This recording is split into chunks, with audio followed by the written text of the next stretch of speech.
ça c'est bon. Et là, normalement ici ça enregistre. Là vous avez ma souris, on a tout ce qu'il faut. Ok, donc ce matin, je vous montre deux choses. Je vais vous montrer l'utilisation de Divi. Je pense que les développeurs l'ont pas vu. Et puis après je vous montre le ACF, ce qui va nous permettre rapidement d'enchaîner sur la création d'un thème entier en PHP. Ça a intéressé les designers qui sont montés assez en compétence au niveau du développement et qui ont compris que c'était un truc qui permettait de se vendre. Et les développeurs, ça, vous étiez en attente de ça parce que ouais, du coup ça, pour vous, ça va vous faire prendre des contrats pas trop complexes en termes de code, mais qui rémunèrent pas trop mal au niveau des agences, au niveau même de clients directs. Ça vous permet de prendre des clients directs un peu plus gros que site WordPress classique. Là, on va pouvoir aller faire pas mal de fonctionnalités. Et puis, qui dit thème customisé dit grosse plus-value quand même par rapport à un truc qui serait fait. Vous allez le voir avec des, des plugins de création de thèmes. Donc j'ai installé un petit WordPress, enfin on a installé avec les designers un petit WordPress il y a de ça 2 semaines. Sur ce WordPress, alors il faudrait que j'aille reprendre, c'est là où ça va peut-être couper un peu pour vous, il faut que j'aille juste reprendre un mot de passe. Hop, j'arrive.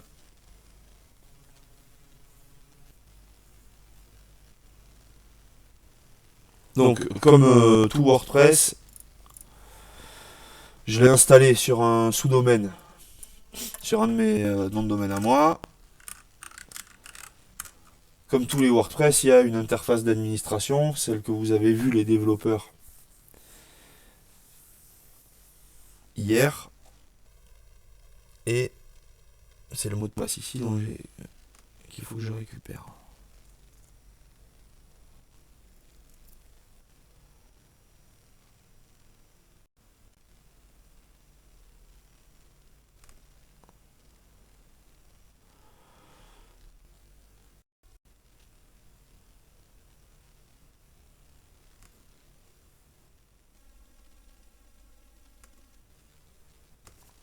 Pas s'énerver à 8h du matin. Alors, ça c'est ok. Il me manque le mot de passe. Ça rame un peu peut-être pour vous là. Vous l'avez pas d'afficher toujours le. J'ai écrit l'identifiant là. Oui, Ok, ça y est. oui. On voit l'écran.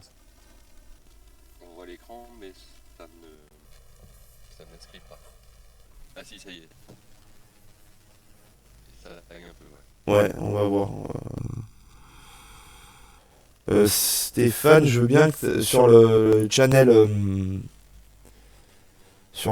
biscuit, il y a le mot de passe administrateur.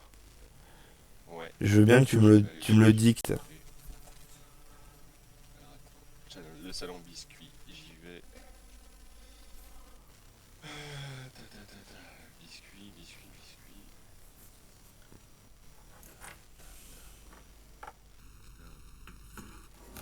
regarde. WordPress partie code. Le user, non ça c'est la base de données ça. Ouais, c'est un tout petit peu plus bas. Le user, c'est. Ouais, c'est même. Ok. Alors la mine c'est celui-là. Et le mot de passe c'est afa Ouais. arrobase Test. test Arrobase 1, 2, 3. Ouais. Et c'est A majuscule et T majuscule. De connexion. Non, ça va être bon. Donc là, ce souvenir, parce que j'ai pas envie d'y passer 25 fois sur cette page. Et ça, vous l'avez vu, c'est l'interface administrateur. Donc celle-là, on ira jusqu'à la personnaliser. pour permettre à vos utilisateurs, enfin à vos clients de l'utiliser sans casser tout votre site. Comment on arrête à la gamme?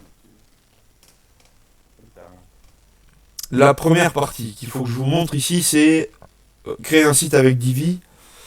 Donc, ça pour les designers l'utilisent pas mal. Les développeurs, vous allez voir, ça va vous servir pour monter rapidement des pages et des sites.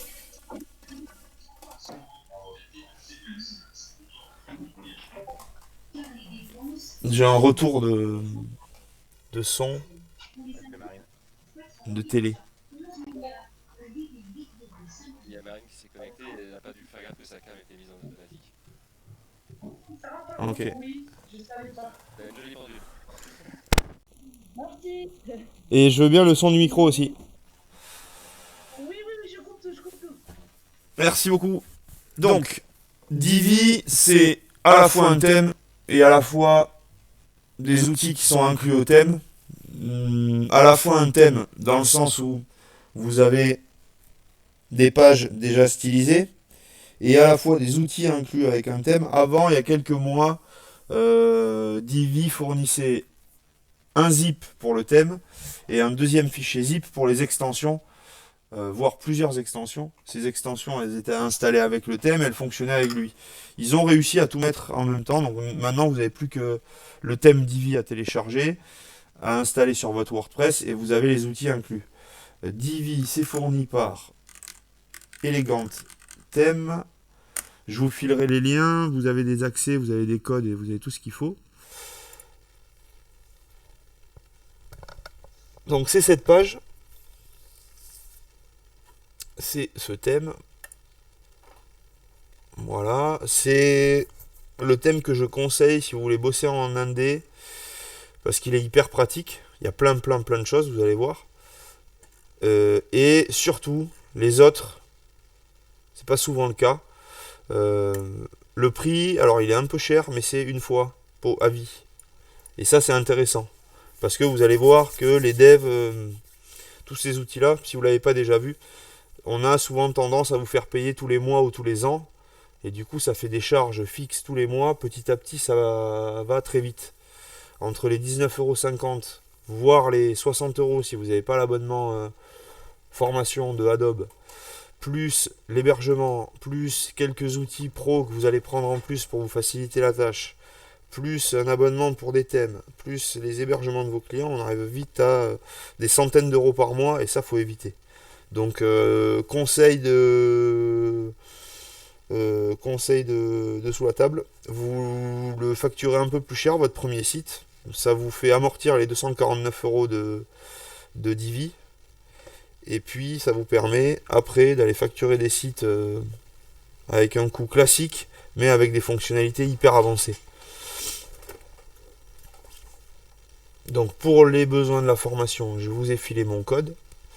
Donc vous avez un code, je le redispatcherai si les devs l'ont pas, mais vous avez normalement un code pour pouvoir l'installer et l'utiliser.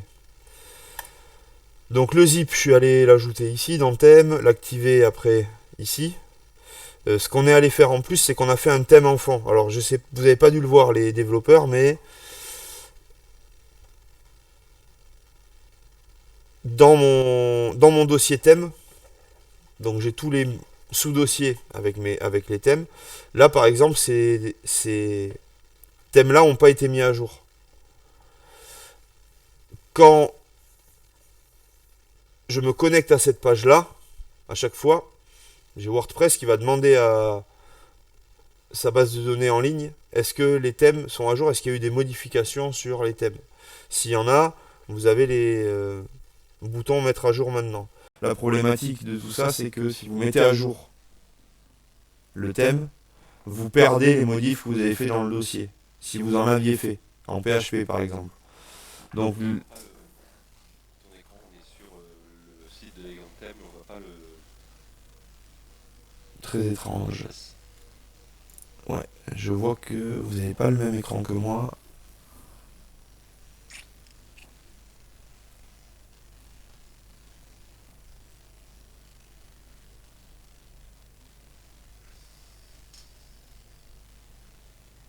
Parce que j'ai bien peur que vous perdiez la voix, les designers, si je vous switch de trucs.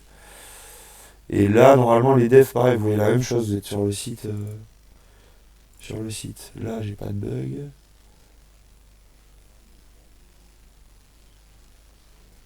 Ouais, ok. Donc, non, les devs, ils sont là sur l'interface WordPress. Donc, c'est.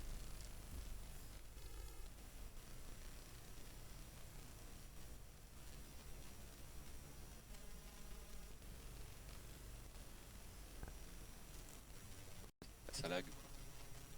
Ah ouais, non, mais là, c'est plus du lag, là. Ça fait 3 minutes que je suis sur l'interface WordPress et vous avez encore le. Je comprends pas. Ah, On commence à voir les choses changer. Voilà, ça y est, on le voit apparaître. Mais ouais, ça lag dur là.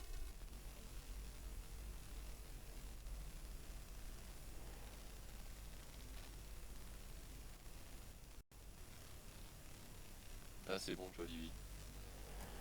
pourtant, j'ai même pas Disney Plus qui tourne chez moi, y a rien. Les enfants dorment encore.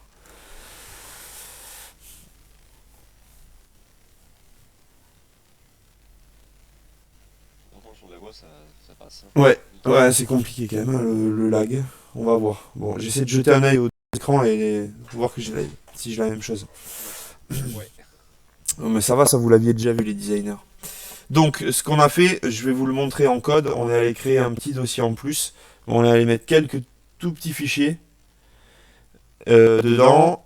Ce qu'il faut se dire, c'est qu'à chaque fois que vous lancez une page WordPress, il y a plein de fonctions qui vont se lancer en PHP et qui vont aller récupérer, par exemple, qui vont aller scanner le dossier thème et qui vont aller regarder alors dedans, qu'est-ce qu'on a comme thème. Ce thème Divi Child, il va me permettre de faire des modifs sur le thème Divi sans être impacté par les mises à jour. Je fais une mise à jour sur mon thème Divi. Le thème parent, c'est comme ça qu'on dit, se met à jour. Le thème enfant, c'est celui-là, Divi Child, garde ses fichiers et n'est pas écrasé. C'est le gros avantage. Mais ça me permet d'utiliser toute la force du thème parent, en fait. Ce qu'il faut se dire, c'est que tous les fichiers... Alors, généralement, dans Divi Child, vous allez créer des fichiers qui sont nommés exactement comme ceux de Divi, et ils vont remplacer Divi. WordPress passe dans le dossier, s'il trouve des fichiers, il les utilise, s'il ne les trouve pas, il utilise ceux qu'il y a dans Divi. Et ça, c'est pour chaque fichier. Donc, dès que vous créez un fichier, par exemple, vous allez dans le dossier de Divi, vous regardez le code PHP, vous avez besoin de modifier quelque chose, vous récupérez ce fichier, vous le dupliquez dans Divi Child, et ça vous permet de le modifier sans aucun souci. Après, il faut vérifier surtout entre euh, les évolutions et les mises à jour de Divi. Est-ce que ce fichier-là va pas être modifié un jour et est-ce qu'on n'aura pas besoin de modifier le nôtre dans Divi Child? Ça, c'est un autre souci. Quel est le gros avantage donc de Divi? Thomas, juste une question. Oui. Du coup, est-ce que ça vaut le coup qu'on installe Divi et ensuite Divi Child ou est-ce qu'on peut tout simplement mettre seulement Divi Child à l'origine et entre guillemets tranquille? Non, il faut faire les deux. Il faut, quand vous installez un thème, il faut obligatoirement installer un thème enfant, soit à la main, soit après vous avez des petits plugins qui vont le proposer. Alors, peut-être les développeurs, vous avez vu quelques options. Dans personnaliser par exemple, vous avez des petites options pour aller choisir le menu du site, la page d'accueil, etc. Le fait d'installer Divi va rajouter, donc votre WordPress en PHP va passer dans le dossier Divi, et là-dedans il y a plein de fonctions qui vont notamment rajouter des choix ici sur la partie gauche. Donc tous ces choix-là, si vous n'avez pas Divi d'activer, vous ne les avez pas de présenter dans cette interface et vous ne pouvez donc pas les choisir. Donc il y a plein de choses. Ça, je pense que c'était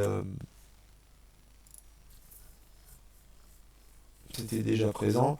Ici, par exemple, j'ai la possibilité de choisir la largeur de contenu du site, la largeur des containers, l'espacement entre les colonnes, dans les 12 colonnes entre guillemets de Bootstrap. choisir une couleur de thème. Voilà, il y a plein d'options là-dedans.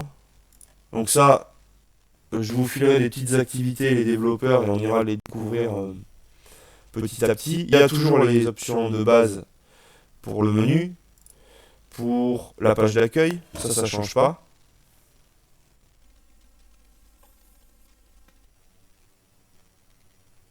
Ici, d'ailleurs, je vais aller mettre ma page d'accueil.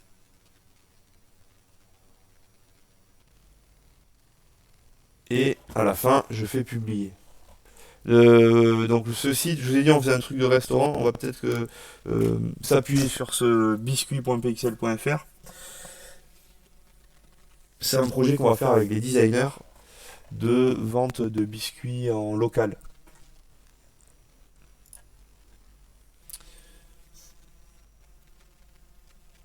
Je reviens du coup sur mon interface. Alors, le plus gros désavantage de Divi, on va le voir maintenant,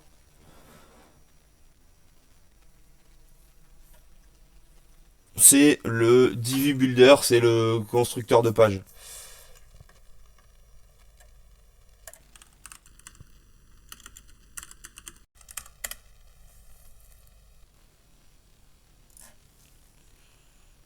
Donc, les thèmes WordPress, c'est archi utilisé. C'est tellement utilisé que et c'est vendu à un assez bon prix. J'y vais, je vais vous montrer l'un des thèmes les plus vendus au monde.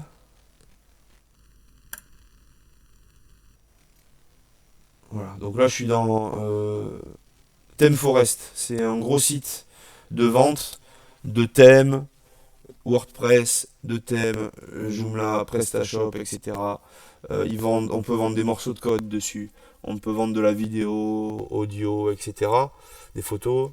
Les morceaux de code, par exemple, vous avez des petits morceaux, des scripts PHP pour des formulaires, des calendriers, etc. Il y a plein de trucs. Là-dedans, c'est hyper connu. Là-dedans, dans WordPress, vous avez des thèmes. Les thèmes le plus vendu, c'est Avada, qui est vendu 60$. Il a été vendu 586 000 fois. Ce qui veut dire que ce thème-là, Avada, en chiffre d'affaires, c'est 6 millions, ça fait 36 millions de dollars presque, un peu moins. 60 fois 580, allez, 60 fois 600 000. Donc forcément, avec 36 millions de dollars, on a du budget pour aller développer plein de fonctionnalités avec des développeurs PHP. C'est pareil pour Divi. C'est archi vendu. Donc il y a une grosse équipe de dev dedans qui bosse sur les fonctionnalités. Je vais sur ma page d'accueil.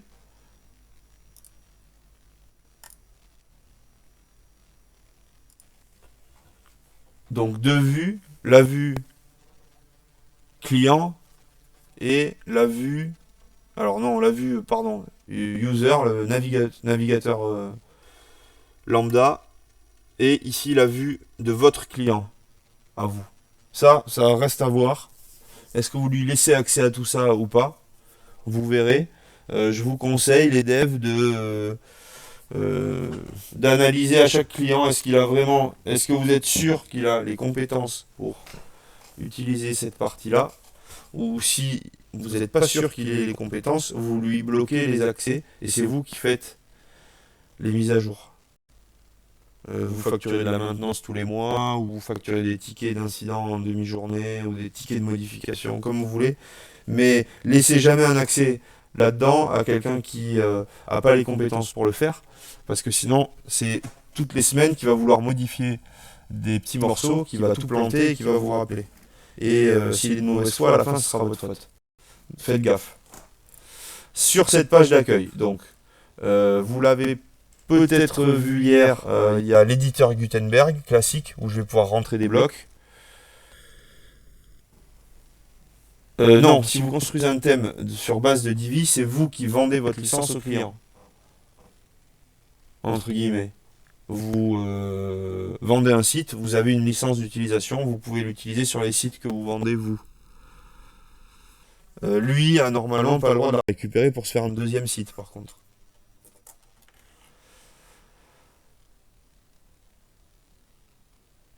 Donc le constructeur Gutenberg, on va peut-être y jeter un œil. Moi j'en rajoute un autre en fait avec ACF après. C'est l'objectif de tout faire avec la construction d'un thème en PHP. Ici avec Divi, je vous ai dit, il y a un constructeur. Donc ça c'est le theme builder. Quand je vais l'activer et quand je vais dire éditer avec le constructeur Divi, il va aller me générer la page et hop, bon, la visite virtuelle, si vous avez envie de la faire, vous la ferez. Et il va me fournir 3 possibilités normalement. Voilà. Construire à partir de zéro, choisir la mise en page, cloner une page existante.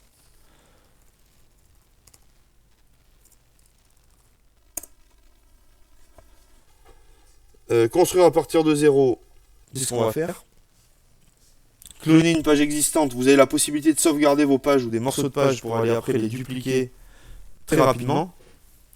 Et choisir la mise en page, c'est le piège dans lequel il ne faut pas tomber. Avec Divi, du coup, je le fais, je suis tombé dans le piège. Avec Divi, vous avez déjà une sélection de sites préconçus au niveau de l'affichage. Ça marche bien, normalement il n'y a pas trop de bugs. De toute façon, quand on a fait 36 millions de dollars de chiffre d'affaires sur un thème, on a de quoi prendre des stagiaires pour leur faire débugger les media queries ou les choses comme ça en CSS. Donc il y a plein de thèmes, mais vraiment plein. Il y en a des sympas, il y en a qui sont ajoutés tous les mois. Si vous êtes inscrit aux newsletters, vous en avez en plus.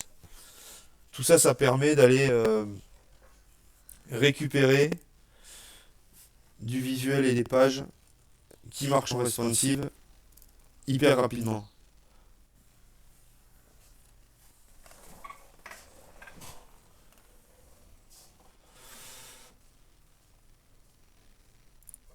Hop, je vais voir là-dedans tant qu'on y est.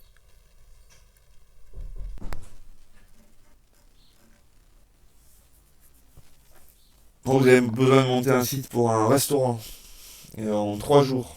Et vous avez un peu de texte où il a déjà un site avec 2-3 photos, voire même vous allez reprendre des photos. Avec ça, vous pouvez vous monter un truc très rapidement. Sachant que dans chaque case, je ne vous l'ai pas encore montré, dans chaque case, il y a plusieurs pages. Là, vous pouvez scroll sur la page pour voir à quoi ça ressemble. Là, l'agencement des arrondis, etc. Si vous voulez, vous pouvez le faire en HTML, CSS, si ça vous fait envie. Pas de souci. Mais moi, en un clic, là, utiliser ce layout, en un clic, je le récupère dans la page dans mon WordPress. Donc, la page d'accueil, elle est là. Je vais dire utiliser ce layout. D'ailleurs, je veux bien que les designers regardent si Anaïs est connectée pour lui demander quel est le modèle qu'elle voulait choisir. Quitte à après revenir en arrière, c'est pas grave, et vous le faire refaire, enfin le refaire au groupe, mais c'est ce que je me disais. Et voilà. Je vais lui envoyer un message après. Voilà, là, il y a une importation donc d'un petit fichier JSON, un petit objet JavaScript avec toutes les sections, tous les agencements, les espacements, les couleurs, les dégradés et tout ça. Et puis là, on est sur le téléchargement, je pense que ça plombe un peu.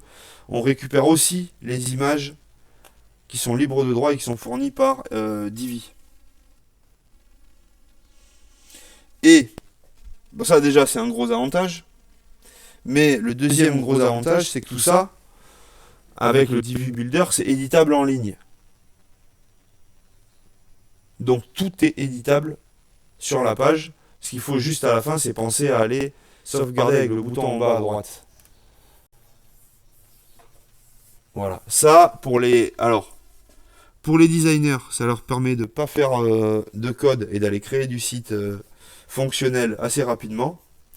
Pour les développeurs, ça vous permet de ne pas vous embêter avec du code simple, de ne pas vous embêter à faire des intés, etc. et de vous concentrer sur des du code qui rapporte, en gros, ou qui est vraiment custom.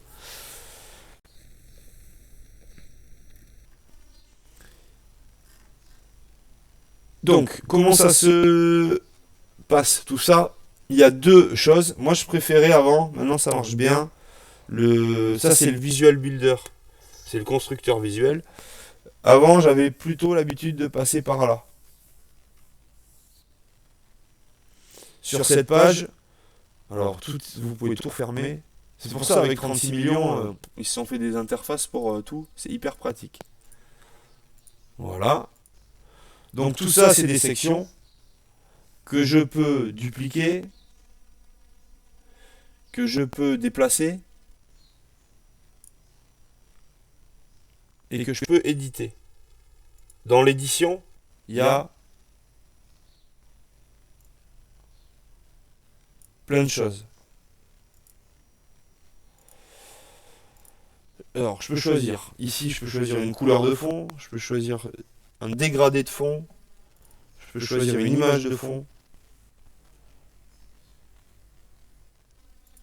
Et je peux même mettre une vidéo de fond. Et pour basculer sur cet affichage, je suis allé ici en bas à gauche, affichage filaire. Pour basculer sur le Visual Builder, par contre, il faut avoir Divi activé. Parce que ça n'existe pas sur les autres thèmes, ou ça n'existe pas. Tout ça est complètement indépendant de WordPress. Enfin, indépendant, non. Il marche dans WordPress, mais c'est fourni par une boîte privée externe. Ce fond, et comme tous les autres éléments, il marche en responsive. Ici, avec la petite icône mobile, j'ai la possibilité d'aller gérer une couleur, un dégradé ou une image de fond différente. Téléphone, tablette et bureau. Il faudra qu'on regarde les points de rupture, les breakpoints, mais tout ça c'est faisable. Dans Style ici, c'est là où il y a le plus de trucs. Là-dedans, alors je peux gérer des séparateurs qui vont s'afficher en bas des sections. Je peux gérer les dimensions. Je peux gérer les margins et les paddings. Pareil, j'ai toujours cette icône mobile, donc je vais pouvoir aller gérer des paddings différents selon les vues, des margins aussi. J'ai des bordures avec des ombres.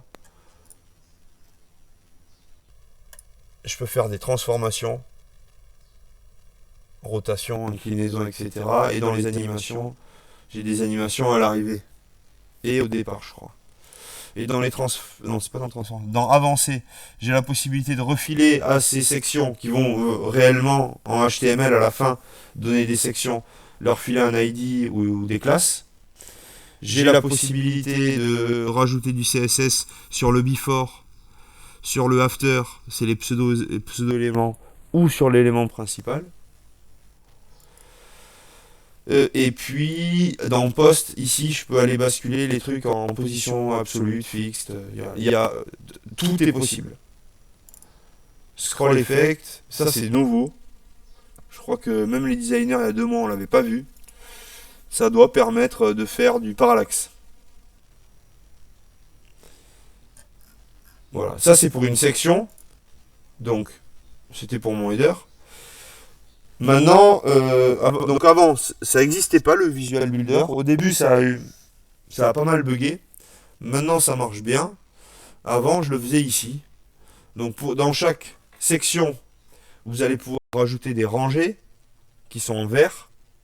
Quand je clique sur plus ici, on va me demander quel est l'agencement que je veux pour ma rangée. Je choisis par exemple un tiers de tiers. Et directement, quand la rangée s'affiche, on va vous proposer des modules dedans.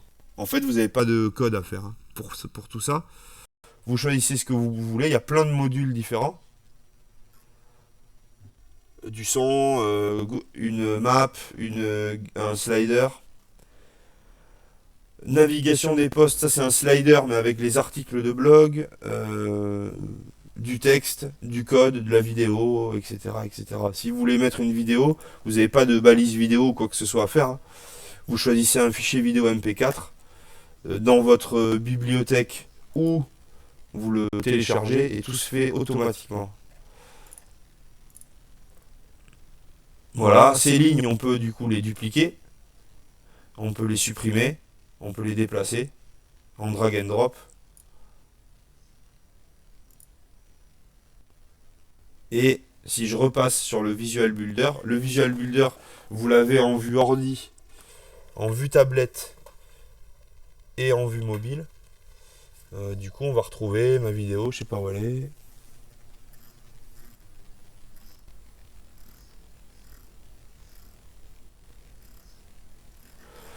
Elle y est pas parce qu'elle doit être vide.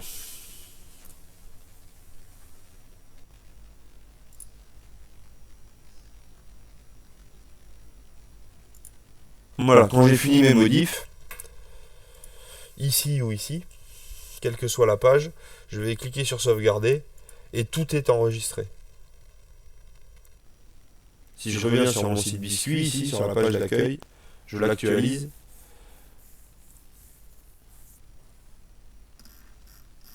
J'ai mon site qui se charge. Bon, il me reste le footer de base de WordPress à virer. Il me reste le menu un peu à styliser. Mais en 5 minutes, là, j'ai déjà une page que je peux présenter à mon client. Là-dedans, la personnalisation, alors, elle va jusqu'à ici, paramètres. Donc, vous avez des paramètres que je vous ai montrés pour la section. Vous pouvez charger les images vidéo de fond, etc. Vous en avez aussi pour toutes les rangées en vert. Et dans les rangées, on a mis des éléments. Ces éléments, ils sont aussi paramétrables. Donc, via la boîte paramètres, là, on est sur une boîte qui met en forme du texte. Donc, vous allez avoir beaucoup plus de contenu et d'options pour le texte. Lui mettre des effets, l'aligner, choisir sa couleur, etc. L'autre avantage du Divi Builder, c'est qu'en cliquant, vous pouvez modifier le texte.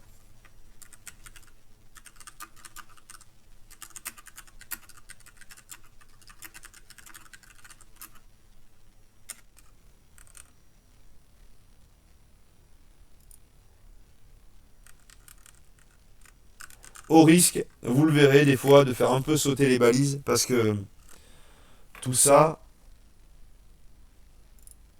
voilà, si je reviens l'éditer ici, vous allez le retrouver là-dedans. Vous avez un petit onglet ici. Illustration, c'est pour voir à quoi ça ressemble. Texte, c'est plutôt pour y mettre des balises. Donc ici, il faudrait aller mettre un paragraphe.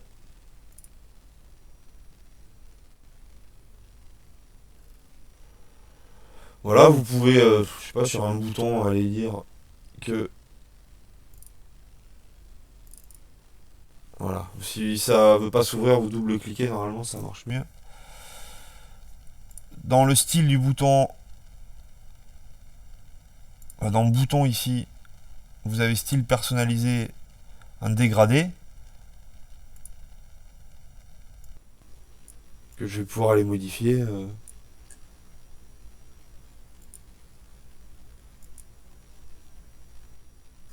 En un seul coup.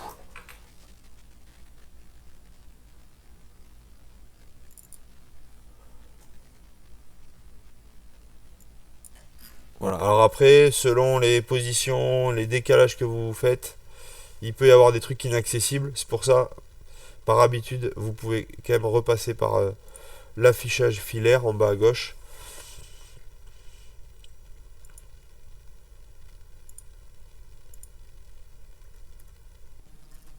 Et ça, c'en est un autre. Voilà. Même au niveau du dégradé de fond d'un bouton, vous avez la possibilité de gérer l'angle du dégradé. Pardon, les positions de départ et de fin.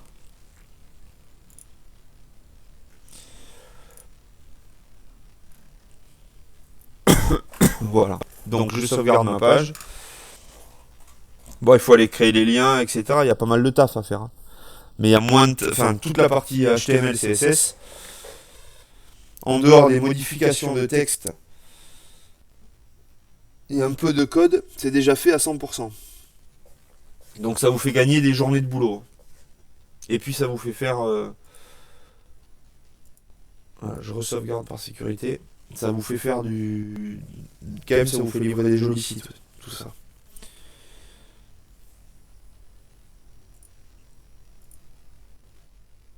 Donc les modifs que j'ai faites, juste en cliquant sur sauvegarder, forcément, hein, si j'actualise ma page ici, elles ont été prises en compte. Tout est pris en compte à la sauvegarde.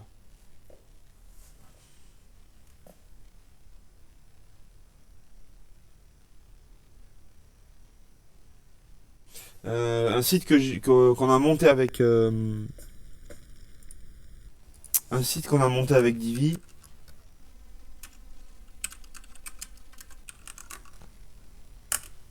Voilà, celui-là. Ça c'est un projet de l'AFPA Nouvelle-Aquitaine et de l'AFPA Midi-Pyrénées. Et la chargée de com Aquitaine de l'AFPA a demandé à nos classes de designers, nous a sollicité pour qu'on s'occupe de la création du site. Du coup, on s'est mis à bosser avec tous les designers de Bègle sur un grand brainstorming de qu'est-ce qu'on allait proposer. Et tout ce que vous voyez à l'écran a été réalisé avec succès par les formations web design à Bègle. Il y a encore un ou deux petits bugs, mais sinon ça tourne bien. Donc tout ça c'est fait avec le Divi et le Divi Builder. On le voit pas parce que je suis pas logué, mais voilà, on a mis de la parallaxe, on a fait pas mal de trucs dessus. C'est un projet pour activer, entre guillemets, faire des animations locales et régionales pour aller activer des contrats d'alternance chez les jeunes et chez les entreprises. Voilà, donc il y a des associations partenaires, des activités pendant pas mal de temps et c'est déployé c'était en bas, c'est déployé sur toutes ces villes-là avec, je crois que c'est pendant 2 mois des activités dans chaque ville. Bon voilà. Ce site-là, à faire à la main, déjà à intégrer, il y en avait pour un bon moment. Je pense une petite semaine, il y a quelques autres pages. Je pense qu'il y en avait pour une petite semaine à le faire en HTML, CSS, sauf qu'on a eu une semaine pour faire tous les designs et puis livrer le site. En gros, ça c'est une semaine de boulot à 30. Heureusement qu'on a eu sur les 2 derniers jours le Divi Builder pour pouvoir aller charger tout ça rapidement parce que sinon ça aurait été très très très compliqué. Je viens de voir qu'elle lui marchait un peu sur le pied là. Ah, eux aussi. Bon, c'est pas grave. Il sourit. Voilà, parce qu'après derrière il y a d'autres pages et il y a le menu aussi qui est sympa ici. Hop. Voilà. Pareil, le menu, j'ai pas eu à le développer. C'est un des menus, un des 5 menus fournis de base dans Divi.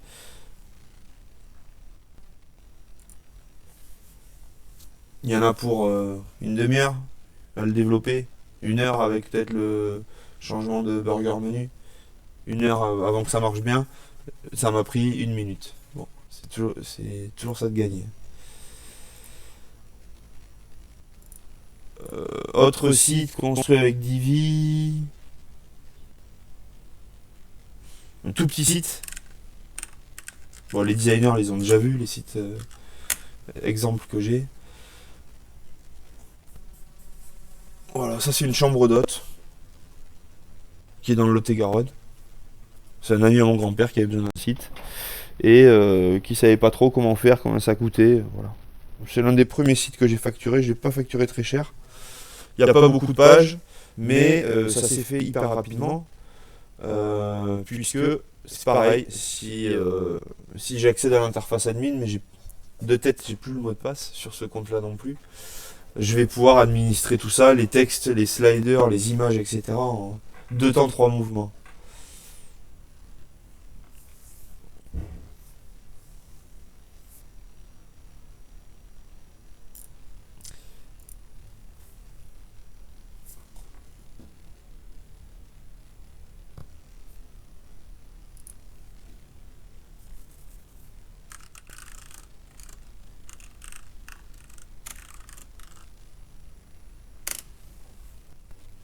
Ça, c'est un autre site qui a été fait avec WordPress,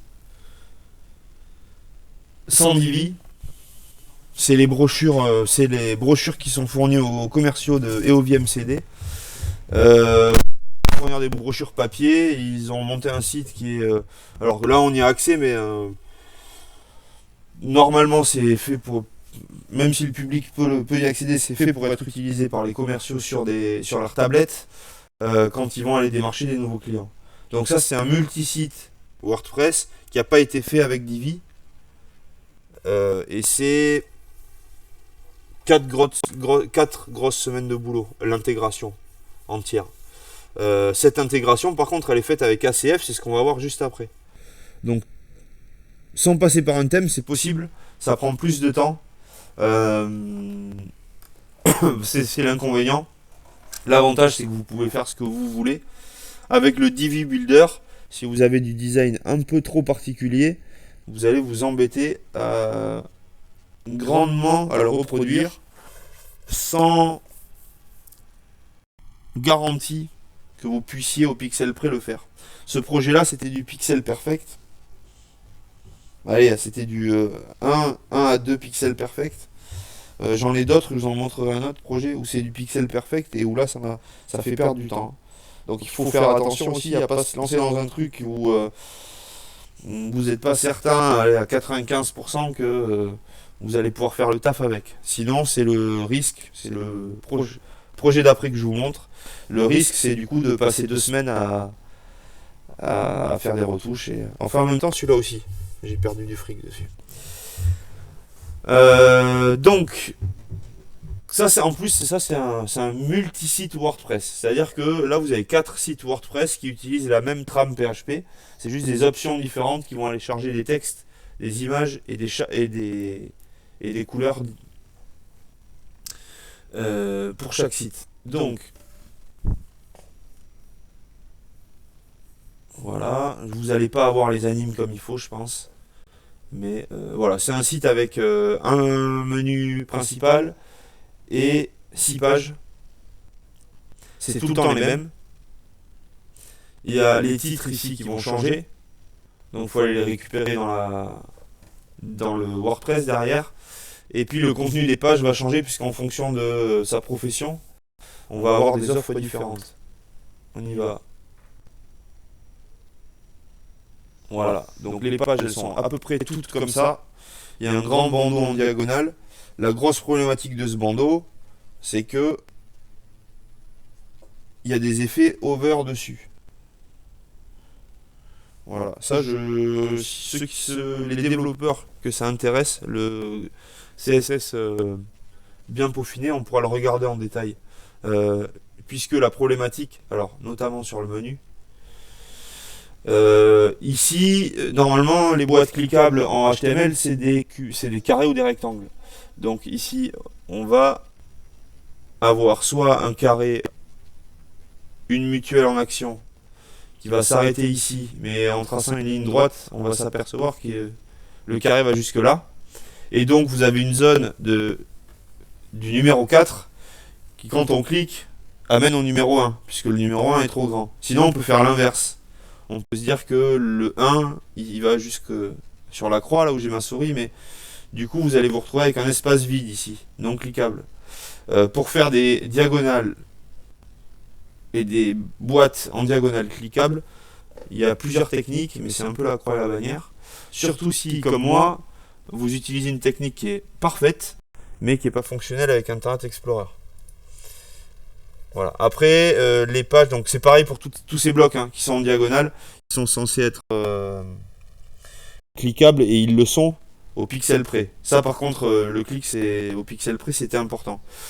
Après, ça va déclencher des pop-up à chaque fois, avec des animes et dans ces pop-up des contenus.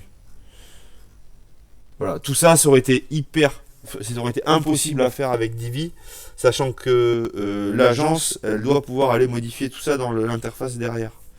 Donc pour ça, on utilise ACF, Advanced Custom Field.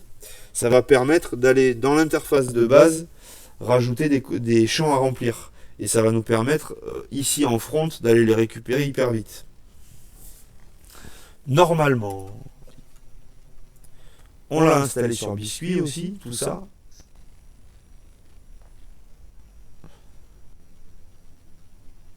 Ils sont là, ACF. Donc quand vous l'installez, ACF, il va vous demander une clé, mais pareil pour les besoins d'information, je vous ai filé ma clé pro. ACF,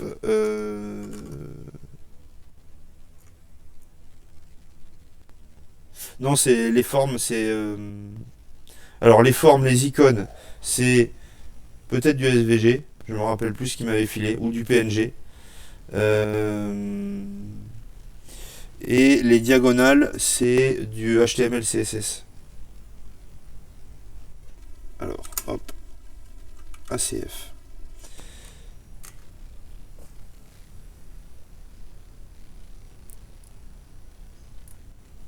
Là, donc c'est...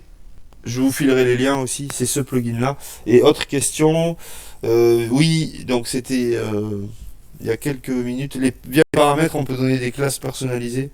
Si on veut faire du CSS custom derrière, oui.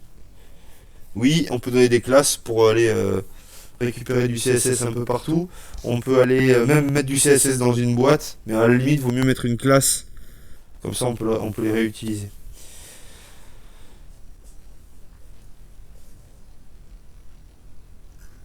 Donc celui-là, alors ça dépend du client, mais si vous avez un client qui a besoin de trucs hyper dédiés, je vous conseille de lui, pas lui surfacturer, hein, mais de prévoir. Faut qu'on regarde combien c'est. Pro, hop, prix. Ah oui, ça a augmenté peut-être. J'avais l'impression d'avoir payé moins cher. Je vous conseille de. C'est pas intéressant en fait de prendre de payer 50 € pour chaque site que vous faites avec. J'ai fait plus de 5 sites avec, donc j'ai déjà économisé des sous. Même si j'en fais que un par an, hein, en 5 ans vous avez économisé des sous. Vaut mieux investir 250 € que mettre 50 € à chaque fois que vous en faites un. Ça dépend du client. À la limite pour les premiers.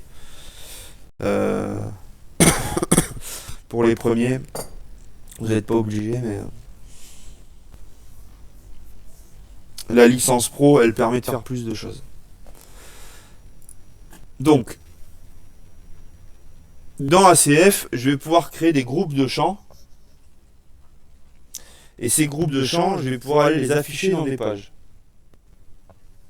C'est le principal avantage. Pourquoi c'est un avantage? Parce que déjà pour nous, il y a plein de champs. Et pour les afficher, c'est hyper facile. On les affiche comme on veut.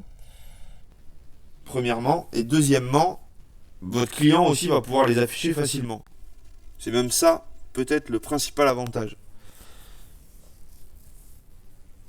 Parce que votre client, si vous lui demandez d'aller dans page, ou d'aller dans Div Builder pour modifier du code HTML et rajouter une balise, ça va être... Lui demandez jamais ça. Ça va être impossible. Embauchez-le si c'est le faire. Donc je vais créer ici mon premier groupe de champs.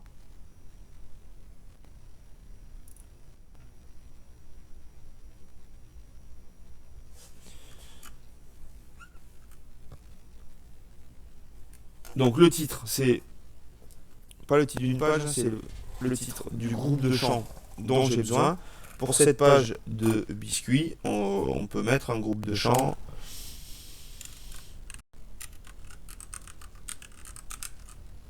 Ingrédients ou allez, détails produits.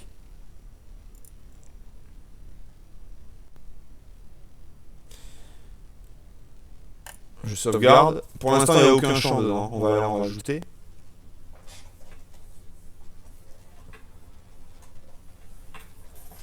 Déjà, dans cette page-là, il y a un petit truc, c'est que assigner ce groupe de champs là, je vais pouvoir l'assigner alors à plein de choses, notamment type de publication est égal à page, article, modèle, projet, etc. Produit, commande. On a déjà installé aussi WooCommerce. On a fait une petite install de base pour pouvoir commencer à bosser dessus. Enfin, pour pouvoir, quand on s'y reconnecte comme aujourd'hui, avoir tout ce qu'il faut à peu près pour bosser dessus. Donc il y a déjà WooCommerce. C'est pour ça que dans les types de publication, on retrouve produit, commande, code promo et feedback. C'est des choses qui n'existent pas dans le WordPress de base. Projet n'existe pas non plus.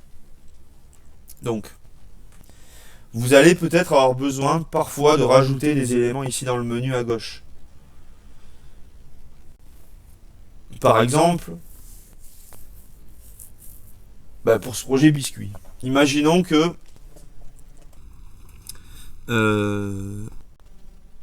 on va faire je sais ce qu'on va faire, on va faire une page ingrédients. Dans cette page, il y aura une présentation de tous les ingrédients que la marque de biscuit elle utilise. Et du coup, on mettra les ingrédients en valeur. Donc, pour l'instant, il n'y a rien là. On peut se dire qu'on va créer une page là-dedans. Ingrédients, qu'on va charger d'Eevee Builder, puisqu'on l'a, et qu'on va construire un truc en visuel. Bon, du coup, vous avez votre page, vous pouvez la modifier en temps réel, rajouter des éléments, c'est pratique. Faites gaffe quand même parce que le pâtissier, lui, vous n'êtes pas certain que dans Divi Builder, quand il va vouloir rajouter vanille de Madagascar, il soit super opérationnel sur la duplication d'une ligne, la modification du texte. Il suffit qu'il y ait un morceau de balise qui saute et ça va foirer les choses. Il peut y avoir des petits morceaux de balise de texte qui sautent dans l'édition Divi. Donc, le mieux, c'est de le laisser sur une interface hyper simple.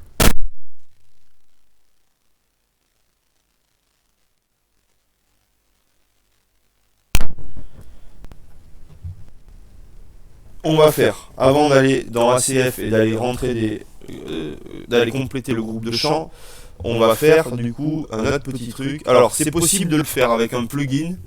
Pour les designers, si ça vous arrange, allez-y. Sauf si c'est un gros site. Si c'est un gros site WordPress, faites appel à un développeur pour le faire. Parce que plus on met de plugins, plus on va avoir de chances d'enrayer la machine. Il y a un plugin qui s'appelle... je vais vous le montrer. Extension. Je ne vais pas l'installer par contre. On va le faire à la main.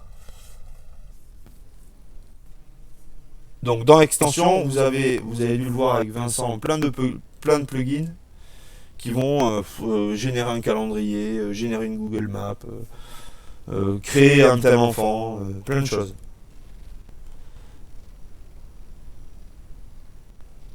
Donc je vais sur ajouter.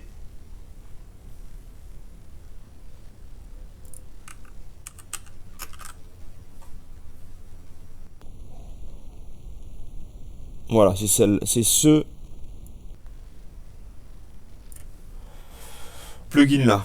Custom Post Type UI User Interface. Donc, un Custom Post Type, c'est un type de page customisé. Ou un type de post. Nous, dans le site, ce qui va se passer, c'est qu'il va y avoir une page nos ingrédients, où on va mettre en valeur tous les ingrédients qu'on utilise dans les biscuits, et sur chaque ingrédient, chaque ingrédient aura une page dédiée. Il y aura une page, vanille de Madagascar, il y aura une page, rhum jamaïcain. On va faire des biscuits un peu corsés. Ça, on peut le faire à la main. Et il vaut mieux le faire à la main parce que si vous le faites via un plugin, vous rajoutez encore une petite remorque à votre camion et petit à petit, le camion va avoir du mal à avancer, à force d'avoir des petites remorques qui font telle ou telle chose. Pour le faire à la main, il faut le faire en PHP. Alors, hop, je vais me connecter du coup.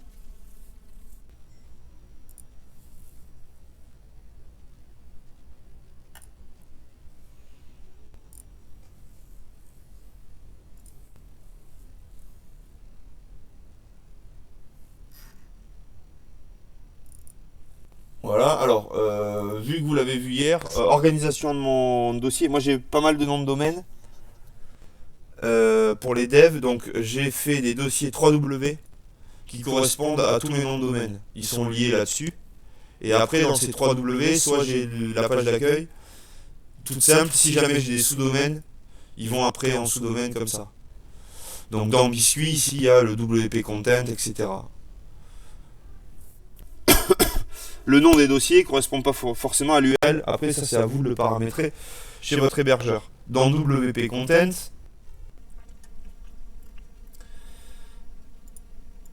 j'y vais.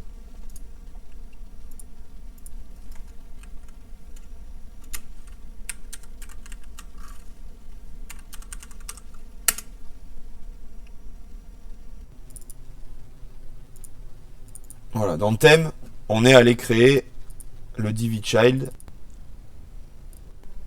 Il y a 2 fichiers. Je les télécharge et on va les ouvrir.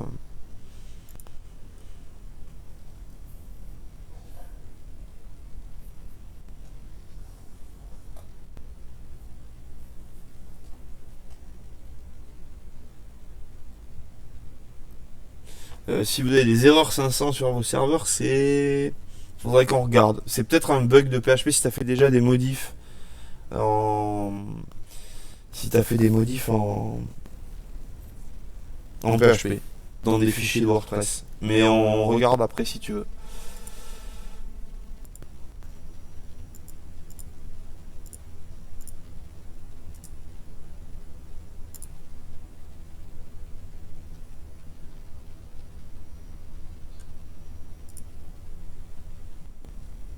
Ah, qui à moi, on voit mes logs ou c'est pas grave. Ah là? Ah oui, non, c'est pas grave. Allez-y, profitez-en. Donc, dans Biscuiter, hop, je l'ajoute, je l'ai ici. J'ai 2 fichiers. Alors, si vous êtes assez courageux pour vous acheter un hébergement chez c'est One and One. Chez One and One. Et si vous avez la chance, la grande chance de que votre mutualisé tombe sur le même que le mien, il est possible que vous arriviez à vous connecter, mais je suis même pas sûr que vous puissiez. Bon. Sur les mutualisés, c'est quand même assez sécurisé le MySQL. Sinon, on irait chercher les comptes clients de tous les gens qui sont sur le même mutualisé que nous. Ouais, mais je pense que par une manière, ça doit pouvoir fonctionner.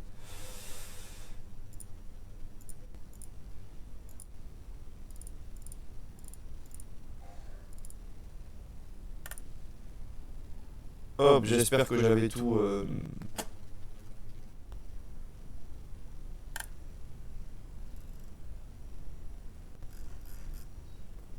J'espère que j'avais tout sauvegardé. Hop, donc dans mon Biscuitem, j'ai à la base 2 fichiers.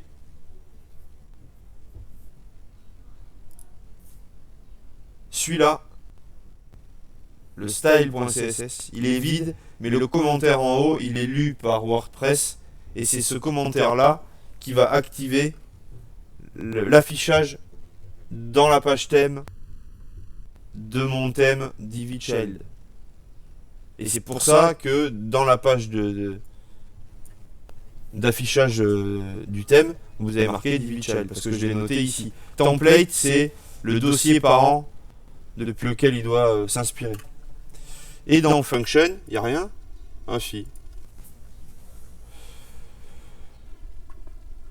Il y a 2 petites choses.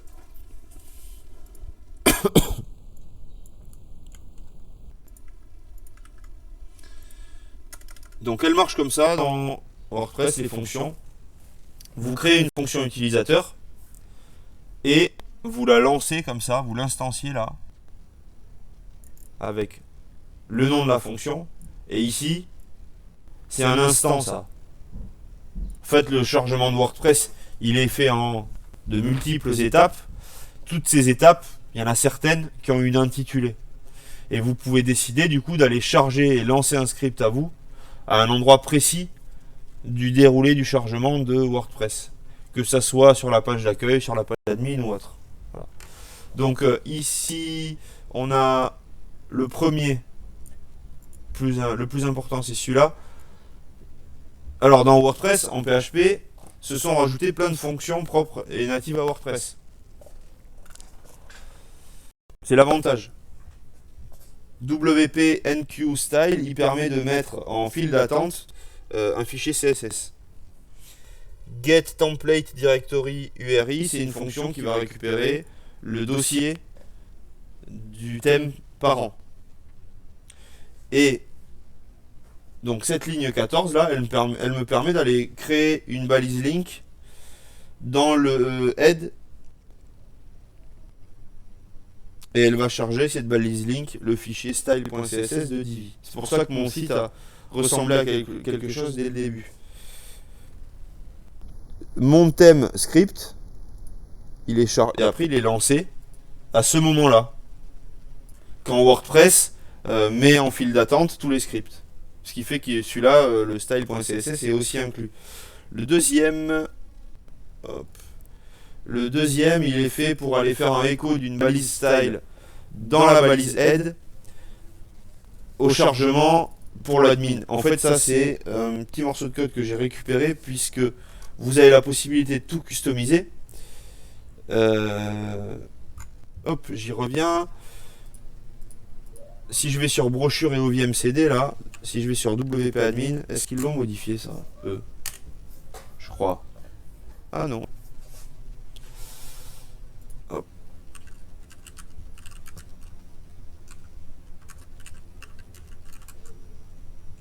Voilà, vous avez la possibilité de modifier cette page aussi.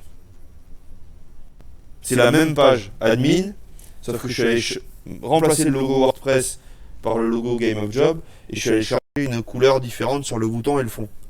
C'est quand même plus sympa qu'avoir le truc WordPress de base. Ça rajoute tout ce qui peut rajouter un peu de plus-value à votre boulot comme ça, moyennant une minute de taf, c'est non négligeable. C'est où que tu as fait pour changer le WordPress en Game of Job? En PHP, dans function.php. Là-dedans. Non, je l'ai écrasé, je l'ai écrasé en PHP.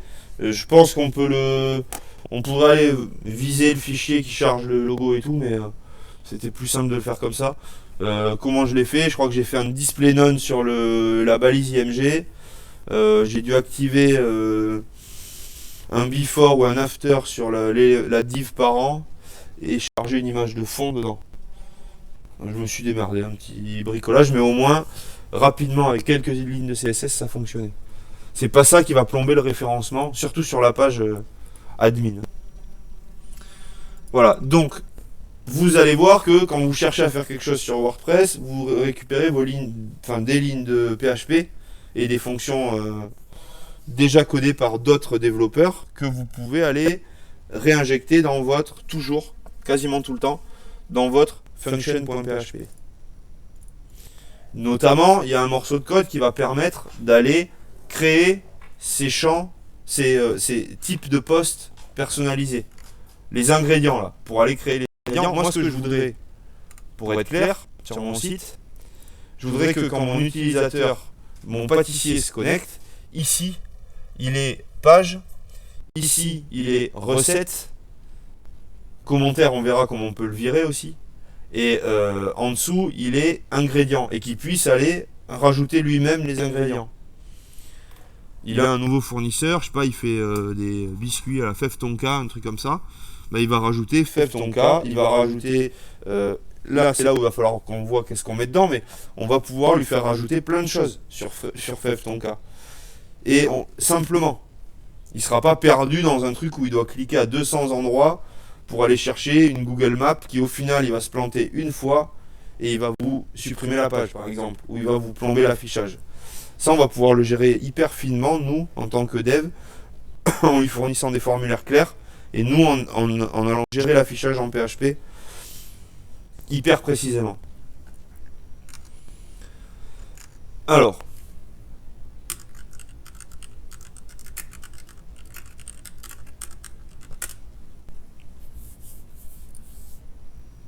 c'est sur WP Marmite qu'il est bien la page. Donc normalement vous avez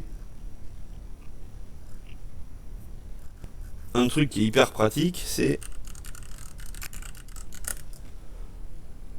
le codex. C'est la doc officielle de WordPress. Si vous n'avez pas de doc officiel dans un outil, je vous déconseille d'utiliser l'outil. Si on n'a pas pris le temps de rédiger une doc, méfiance. Là-dedans, il y a tout WordPress, tout le fonctionnement de chaque fonction, qu'est-ce qu'elle accueille en paramètres, qu'est-ce qu'elle renvoie, etc. C'est infini. Si vous avez un problème, vous cherchez une réponse et que vous avez une réponse dans le codex, c'est le officiel. Normalement, dans 99% des cas, ça répond pile poil à votre problème. Il reste un petit pourcent de hasard de l'informatique. Mais vous pouvez tomber sur d'autres sites aussi. Je vous filerai, on fera un review. D'ailleurs, c'est ce que je voulais faire avant d'entamer, mais je voulais le faire hier en fait. On va faire un review assez rapidement pour les devs de tous les sites utiles pour qu'on voit est-ce que vous les avez vus ou pas. Mais il y a plein de trucs qu'il faudrait que je vous montre et qu'on vérifie ensemble.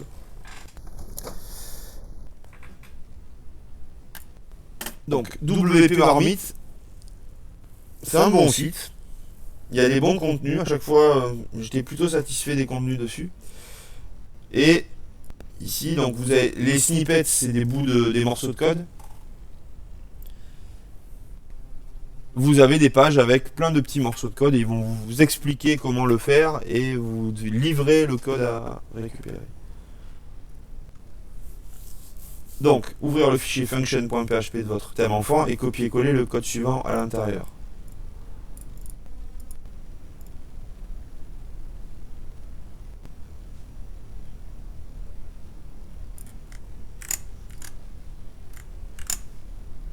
Je remets tout ce morceau de code.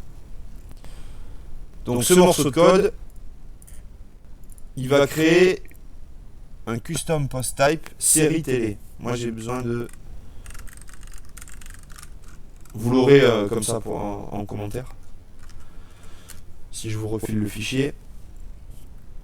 Donc on va aller énumérer partout où doit s'afficher une info relative à cette nouvelle catégorie série télé là, on va aller afficher le texte prévu. Donc nous on va mettre ici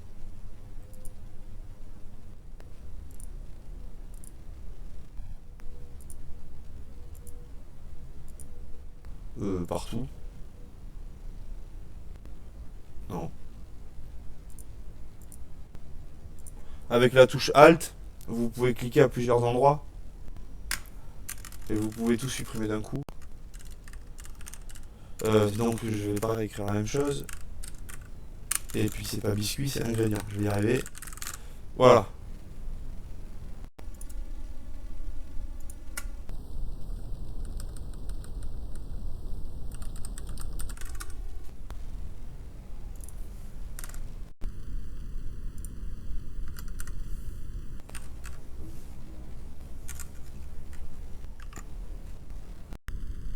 Attends, je les repasse. Ingrédients.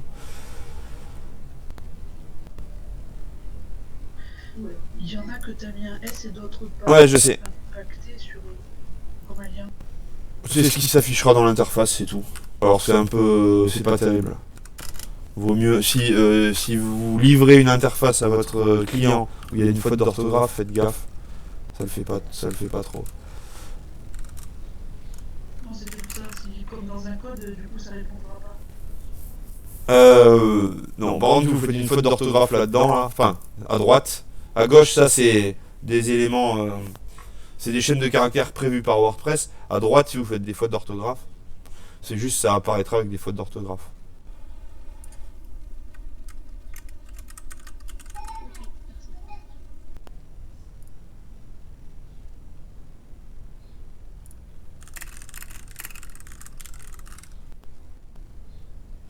Alors, dans ce port ici, c'est tout ce que on va pouvoir activer pour ce type de champ. Donc si vous voulez créer des ingrédients, vous n'êtes pas obligé. Les ingrédients ne sont pas obligés d'avoir un auteur. Un auteur, ça va être la personne qui crée l'ingrédient sur WordPress. On n'est pas obligé de demander à WordPress de l'enregistrer, tout ça. On va tout laisser comme ça. Après, bon, tout ça en gros, c'est des petites options. Le slug, ici, on va mettre ingrédient. Lui, il est très important. Lui, le slug, ça va être ce qui est réutilisé partout en PHP. Ici. Notamment là. Et donc, comme sur les scripts précédents,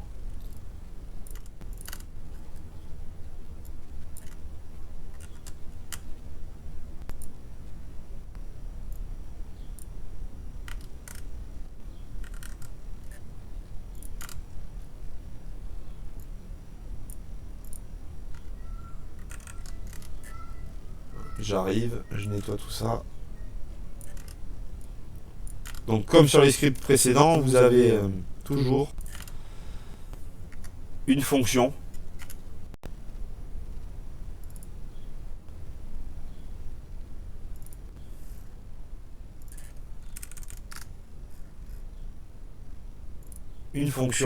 et le add action qui va avec son nom ici, le nom de la fonction, et l'instant où elle doit être activée.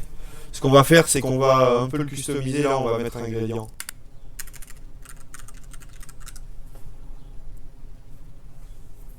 Et puis, voilà. Du moment où le nom de ma fonction et le nom dans add action est le même, WordPress arrivera à le lancer. Ça fait quoi tout ça? Bah, automatiquement, quand je remets mes deux fichiers en ligne, donc le style.css, j'y ai pas touché, il a la même taille. Lui, par contre, je l'ai modifié, il a plus la même taille.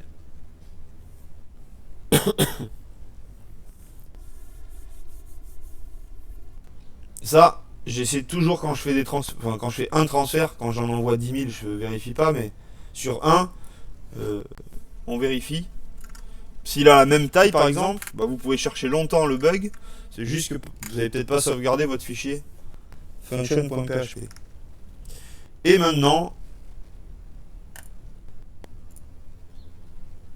ici, donc j'ai pas eu besoin d'installer un plugin qui allait activer beaucoup plus de code que ces quelques lignes que j'ai faites.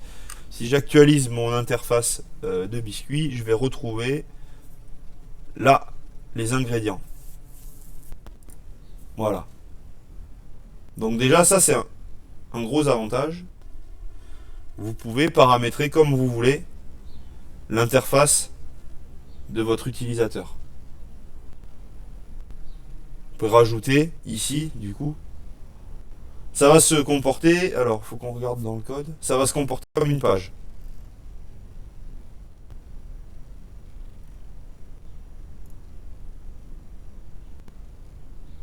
Voilà, tout ça, thumbnail, custom fields, comments, author, etc.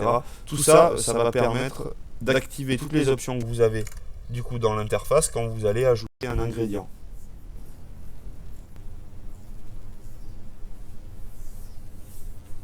Là. Image mise en avant, c'est le thumbnail. L'auteur, on va la voir après quand on publie, etc. etc. Mais, J'ai une question. oui, Est-ce qu'on peut créer un utilisateur et lui mettre direct l'utilisateur que ingrédients et différents ce qu'on a créé? ouais, ça on peut. Et Après, créer en administrateur tout le oui, ouais. Ouais, il y a plein de possibilités pour ça. La dernière fois, sur le dernier site qu'on a fait, c'est sur le site afpa.teletravail.org, là, j'ai tout caché.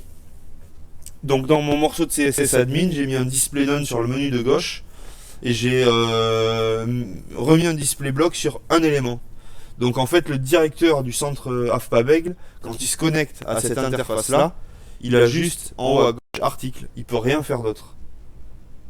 Et au moins, je suis sûr que son ordi reste ouvert, que lui essaye de faire des trucs ou qui que ce soit. Personne, enfin, À part quelqu'un qui maîtrise un peu et qui va arriver à se connecter et à rebasculer les choses en display bloc. Mais encore faut-il inspecter la page HTML, encore faut-il plein de trucs. Donc pour cette fois-là, cette solution technique m'a convenu et c'est celle que j'ai choisie. Il y a possibilité après d'aller les désactiver, les désactiver pour qu'elles soient même pas chargées sur la page d'admin, et il y a possibilité de donner différents rôles aux utilisateurs de manière à ce qu'ils ne puissent pas y accéder. Ou de manière à ce que même s'ils ont l'URL de la page qui permet d'aller faire une modif sur un ingrédient, s'ils ne sont pas autorisés à modifier les ingrédients avec leur ID et leur mot de passe, ils seront redirigés vers une autre page. De toute façon, tout est en PHP. Le cœur de WordPress est en open source. Il y a le codex, donc tout est modifiable via des fonctions plus ou moins compliquées. Mais il y a possibilité de brider. Déjà, il y a plusieurs rôles dans les utilisateurs. Il y a l'auteur, il y a l'éditeur, il y a des contributeurs, il y a administrateur, utilisateur. Il y en a 5 ou 6. Je crois qu'il y en a un autre aussi qui s'occupe de la relecture des... Enfin, vous pouvez avoir juste des utilisateurs qui sont autorisés à poster des commentaires. Vous avez des gens qui vont être autorisés à faire afficher ou mettre à la poubelle les commentaires. Il y a des personnes qui vont pouvoir éditer les articles, écrire les articles, mais pas les publier. Il y a des personnes qui vont pouvoir les relire, ces articles, et les publier. Et il y a les administrateurs qui peuvent tout faire sur le site, y compris du code, etc. Et ces rôles-là, il y a aussi possibilité en PHP d'aller dire à WordPress de les modifier pour leur donner, pour ajuster leur degré d'accès au back-office. Alors, ici,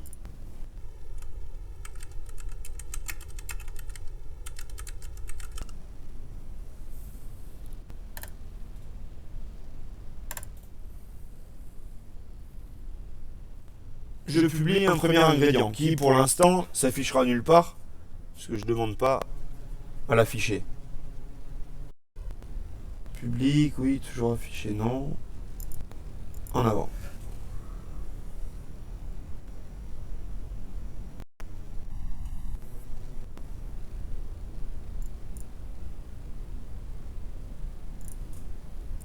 Donc ma page elle est postée, je peux aller la voir ici. C'est pareil, j'ai pas eu à gérer du URL rewrite ou quoi que ce soit. Je suis déjà sur ingrédients / vanille de Madagascar. Il n'y a pas de point PHP quoi que ce soit. Et elle marche pas.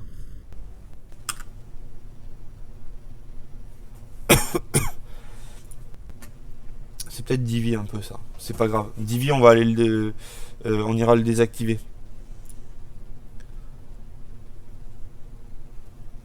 Bon, ça c'est cool. Ici, donc je vous disais avec Gutenberg, on va pouvoir aller rajouter des blocs. Mais ça c'est un peu risqué pour votre utilisateur. Parce que les colonnes, il va peut-être pas forcément savoir le faire. Ok, mais c'est un theme builder.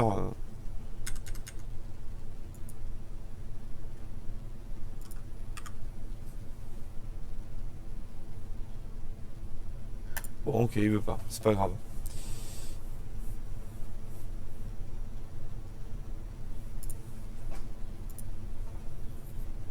Si jamais je veux avoir des champs précis là-dedans, c'est à partir de là que je vais m'appuyer sur ACF.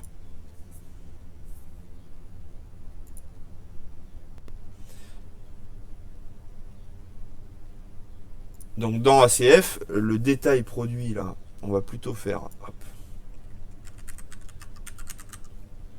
ingrédients. Le morceau de PHP que j'ai fait avec CPT, Custom Post Type, c'est un morceau de PHP pour aller créer la catégorie des ingrédients. Le groupe de champs que je crée ici, il n'est pas pour tous les ingrédients, il est pour un ingrédient par un ingrédient. Ok, donc c'est ici, je vais faire ajouter un champ, et c'est là où ça devient l'usine à gaz de champ input, de formulaire à tout va. C'est le seul endroit où ça où l'interface utilisateur n'est pas des plus jolies. Mais c'est grâce à cette interface-là que vous allez pouvoir tout faire après très facilement sur WordPress. Donc le titre du champ, ça va être nom de l'ingrédient. Le nom du champ, qui se met automatiquement, je vous conseille de le simplifier. Nom ingrédient, c'est lui qu'on va appeler en PHP. C'est le slug là, c'est la chaîne de caractères qui correspond. C'est un peu comme si c'était le nom de la variable en PHP. Ça va être un champ texte. Les instructions pour les auteurs, elles sont affichées lors de la saisie du contenu, donc ça c'est important.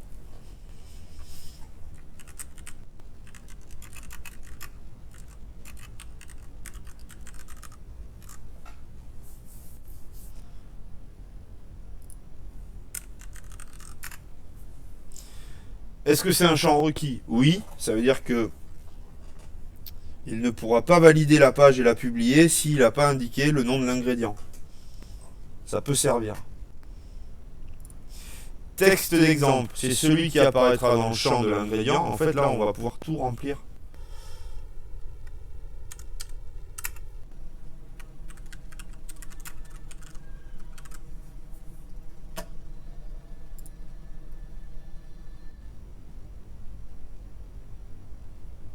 Et c'est bon. Fermez le champ. Il se replie. Et j'ai mon premier champ, nom de l'ingrédient. Je vais en créer un deuxième. Ajouter un champ. Titre du champ. Pays de production. Là, je vous conseille de, du coup, essayer de garder le même slug à peu près partout. Pays, ingrédient. Parce que si vous commencez à avoir pays underscore 2 underscore production underscore ingrédient, quand vous allez devoir les afficher avec vos échos PHP, ça va être c'est là où vous allez faire des allers-retours entre cette page et le reste. Ça va être un peu compliqué.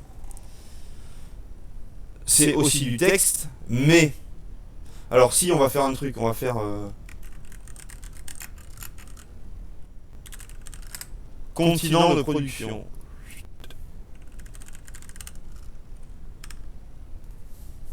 Voilà, on n'est pas obligé de mettre un texte. Là, il y a 5 continents, c'est facile, on va mettre une liste déroulante. Donc la liste déroulante. Ici, on va mettre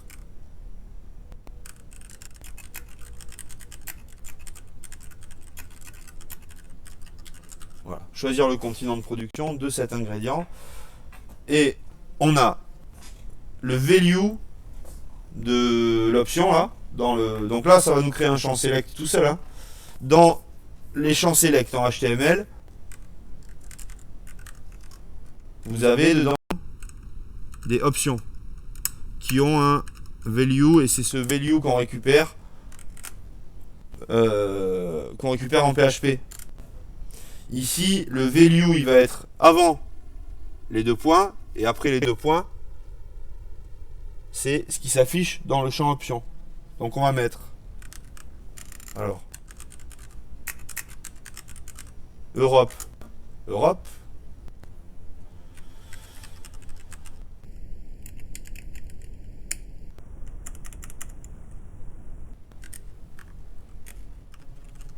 AM Nord Amérique du Nord Amérique du Sud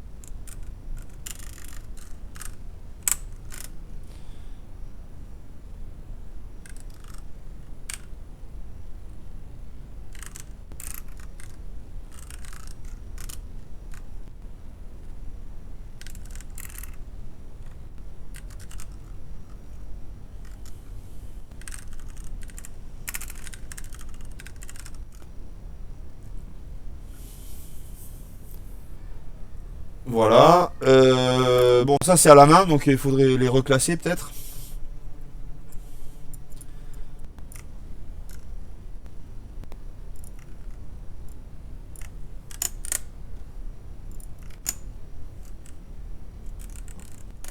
Voilà. Valeur par défaut, on n'en met pas. Autoriser une valeur vide, non. Plusieurs valeurs possibles, non. Interface avancée. utiliser Ajax pour charger des choix dynamiquement. C'est-à-dire que là, faudra regarder dans la doc officielle, mais on peut aller faire les requêtes en Ajax vers un endroit précis. Fermer le champ. Mettre à jour. Donc ce champ ingrédient, ces champs ingrédients, on va les assigner ici. Type de publication est égal à... Et maintenant on va retrouver ingrédient qu'on n'avait pas tout à l'heure. Le fait qu'on le crée et qu'il apparaisse ici, il est récupéré partout après. Je mets à jour, ça va sauvegarder du coup mon champ, mon groupe de champs. Et quand je reviens dans les ingrédients, quand je crée un ingrédient, du coup automatiquement ici, je vais avoir ces champs affichés. Là.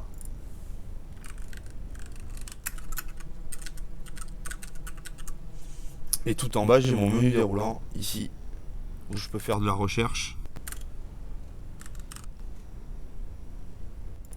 et sélectionner. Je mets un jour. Ces éléments-là, je vais pouvoir les récupérer après dans mes pages PHP. Et ça, c'est hyper pratique.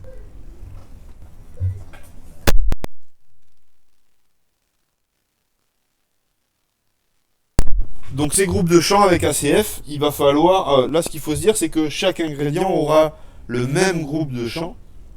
Chaque ingrédient va s'appuyer sur une page de structure HTML, une page en PHP qui sera la même, et qui affichera les mêmes champs.